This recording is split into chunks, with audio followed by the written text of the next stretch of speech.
Have you ever wondered what an inquiry into the nature and causes of the wealth of nations by Adam Smith is all about? No?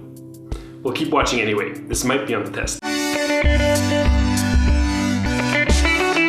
In his first chapter, Smith primarily talks about the division of labor. He discusses why and how it affects production output, and then takes a more broad perspective to examine the effects of this practice on society. Imagine a pin maker. By himself, he can make about 1 pin a day. However, this is not enough for him. He wants to increase his output. In order to do that, something needs to change. In looking for a way to increase pin production, a bunch of pin workers figure out that if they work together, they can produce a lot more than they ever could alone by themselves. They start working together in factories. Now, 10 pin makers working in a pin factory can produce about 12 pounds of pins per day, which comes out to 48,000 pins per day. Each one of them increased their output from 1 pin a day to 4,800 pins a day. Smith observed all this and asked himself, why is there such a big increase in output? First of all, he saw that the workers were splitting up the different tasks that go into making a pin. Then he identified 3 factors that increased the output of the factory. The workers got a lot better at what they were doing because they only had to do this one step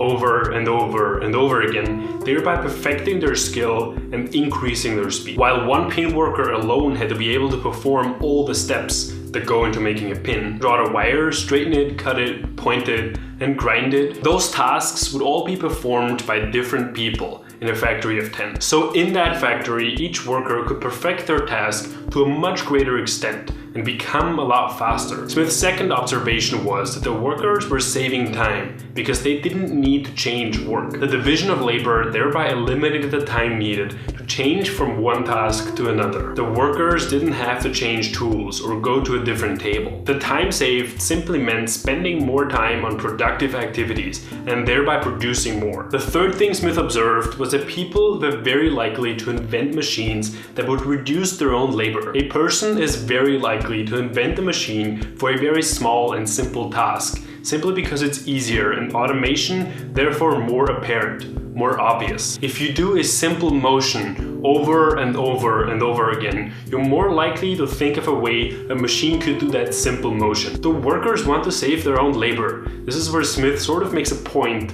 for laziness. So the factors increasing productivity and thereby output are the improvement of skills and speed, no longer having to change work, and machines performing a great deal of labor. It is crucial to emphasize that this is one of the most important ideas in economics. It led to Henry Ford mass producing cars for the common people on the assembly line, everyone and their grandma owning a smartphone, and me being able to purchase this cheeseburger for just €1.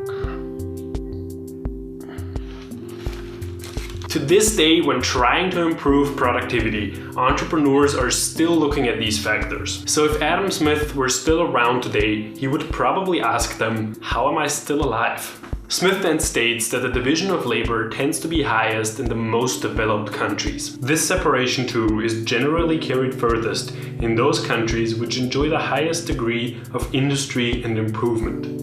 What is the work of one man in a rude state of society being generally that of several in an improved one.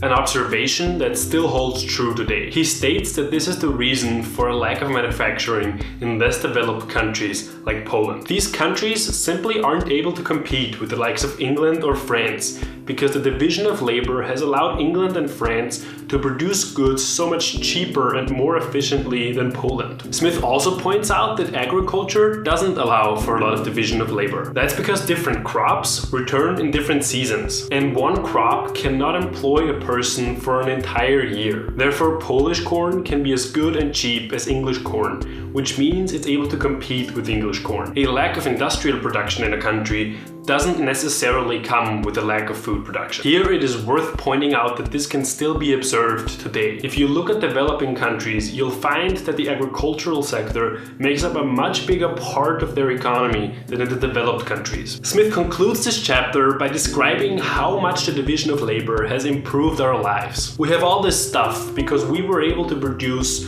so much more through the division of labor. Thanks for for watching. If you enjoyed this video, consider subscribing and hit the bell to get notified for future chapter summaries and more.